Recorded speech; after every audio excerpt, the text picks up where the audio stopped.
आज के भस्म बुधवार में जो वचन लिया गया है मरकुस 14:26 से 59 और लूका 22:35 से 53। मनुष्य का आरंभ भी एक बारी में हुआ, यानी कि अदन की वाटिका में हुआ, और वहीं पे उसकी बर्बादी भी स्टार्ट हुई क्योंकि वो पाप में पड़ गया। तो परमेश्वर के लिए बहुत आवश्यक था कि एक बारी से ही मनुष्य का नव निर्माण हो, यानी उसे रिफॉर्म किया जाए और उद्धार दिया जाए। इसलिए यूहन्ना 18:1 में यीशु मसीह गत्सिमानी बारी में प्रार्थना करने जाते हैं। मनुष्य के सर्वनाशी जीवन को रिफॉर्म करना और उन्हें उद्धार देना इतना आसान नहीं था, क्योंकि यीशु मसीह को पीड़ा, ठट्टा, अपमान, बेइज्जती बहुत कुछ सहना था और साथ ही साथ क्रूस की मृत्यु भी सहना था, तब जाके हमें उद्धार मिलता। यीशु मसीह इस कठिन काम को करने में अपना धैर्य खो रहे थे क्योंकि वो एक सच्चे मनुष्य थे। इसलिए लूका 22:40-43 में बोलते हैं, हो सके तो ये कटोरा मेरे सामने से टल जाए।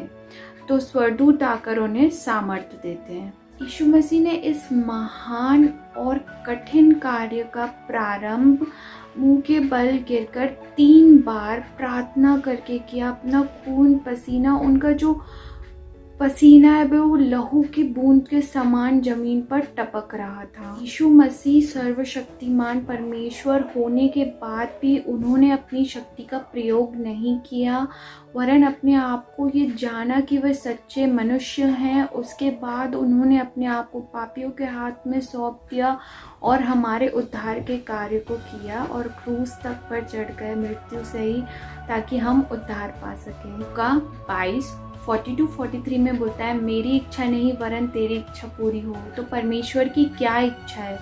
परमेश्वर की ये इच्छा है कि मनुष्य को किसी भी कीमत पे उद्धार मिले। परमेश्वर हमसे हर किसी भी कीमत पे उद्धार देना चाहता है, इसलिए उसने हम अपने इकलौते पुत्र यीशु मसीह को हमारे लिए, अपने कीमती पुत्र को बलिदान कर दिया ताकि हम उद्धार पा सकें। यूहन्ना 3:16 में बोलता है, परमेश्वर ने जगत से ऐसा प्रेम किया कि उसने अपना इकलौता पुत्र दे दिया ताकि जो कोई इस पर विश्वास करे वह नाश न हो परंतु अनंत जीवन पाए। और उसके आगे बोलता है कि परमेश्वर ने अपने पुत्र को जगत में इसलिए नहीं भेजा ताकि दंड की आज्ञा हो, परंतु इसलिए भेजा कि जगत उस पर विश्वास करके उद्धार पाए। तो कितना ही प्यारा वचन है कि हमारा यीशु मसीह हमारे लिए आया और हमारे लिए बलिदान हो गया। तो ये 40 डेज हमें प्रभु के कितने करीब होना चाहिए, और हमें 40 डेज ही नहीं, हमें हमेशा अपने जीवन को प्रभु के करीब रखना चाहिए। और वो हमसे क्या बोलना चाहता है, हमसे क्या चाहता है, हमारे जीवनों से क्या चाहता है, हमें जानना चाहिए।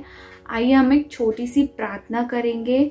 परमेश्वर पिता, जब हम इस लेंट डेज में प्रवेश करते हैं तो हम परमेश्वर के प्रेम को समझ सके और उसके वचनों पर चल सके और उद्धार पा सके। आमीन।